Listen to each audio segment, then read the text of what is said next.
At Goldman Sachs, one of the most prestigious investment banks in the world, there is a gift that every top executive eventually receives. It's a mandatory 15 consecutive day vacation. No emails, no phone calls, no checking in on the desk.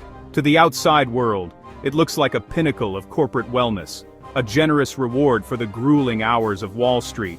But inside the halls of power, this policy is known for what it truly is: a high-stakes forensic trap. You see, Goldman Sachs isn't just giving you a break, they are stripping away your ability to hide. Because in the world of high finance, the most dangerous weapon isn't a hacker's code, it's a manager's daily presence. Today, we are exposing the Goldman Sachs vacation trap, how silence, not surveillance, became the ultimate weapon against white-collar crime. To understand why this policy is so effective, you have to understand the anatomy of financial fraud. It's a world built not on a single lie but on 1,000 tiny ones, repeated daily. Most rogue trading scandals or embezzlement schemes share one common requirement: constant maintenance. A rogue trader is like a juggler with 100 glass balls in the air. Each ball is a transaction, a report, or a lie that needs their personal touch to stay afloat. They have to manually intervene every single day to smooth profit and loss figures, forge confirmations, and exploit timing mismatches between systems. They move funds between accounts to prevent the system from flagging an anomaly. They are the first ones in the office and the last ones to leave. They never take sick days, they never go on holiday. Why? Because the moment they stop refreshing the lie, the system starts to speak the truth. This is the first pillar of the trap. Fraud cannot survive an interruption. Even with controls like segregation of duties, a fraudster's constant presence allows them to override or circumvent those very protections. By forcing an executive away from their desk for 2 full weeks, the company creates a vacuum that no criminal can fill from a beach in the Hamptons. The 15-day rule isn't arbitrary, it's a powerful control measure, born from regulatory guidance and established as a banking industry best practice. So why 15 days, and not a simple week? Because 1 week is far too manageable. A determined fraudster can pre-schedule enough lies to cover 5 business days. They can automate reports and queue up fake emails, creating a digital smokescreen that holds up for a short period. But 15 days, 3 full business weeks, is a lifetime in the fast-moving markets of Wall Street. Over that span, the carefully constructed illusion simply can't withstand scrutiny without the fraudster's daily intervention.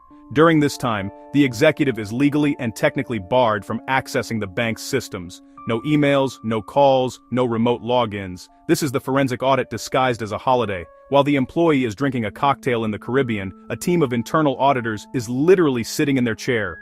They look at the trades that weren't made. They look at the emails that weren't sent. They watch how the accounts behave when the master juggler isn't there to catch the falling balls. If a loss was being hidden by a daily manual entry, that loss will inevitably hit the books during those 15 days. The silence of the executive becomes the loudest evidence of their guilt. History is littered with the bodies of banks that didn't have this policy. Take the case of Nick Leeson, the man who single-handedly brought down Barings Bank, or Jérôme Kerviel at Société Générale. These rogue traders were able to hide billions in losses for years because they were workaholics, who never left their desks. Their managers praised their dedication, unaware that their presence was the only thing keeping the fraud alive. Goldman Sachs and other Tier 1 banks learned the hard way. Total dedication is often a red flag. In modern finance, HR is no longer just about hiring and payroll. It is a critical layer of the bank's risk management. They realized that a wellness policy could do what 100 CCTV cameras couldn't.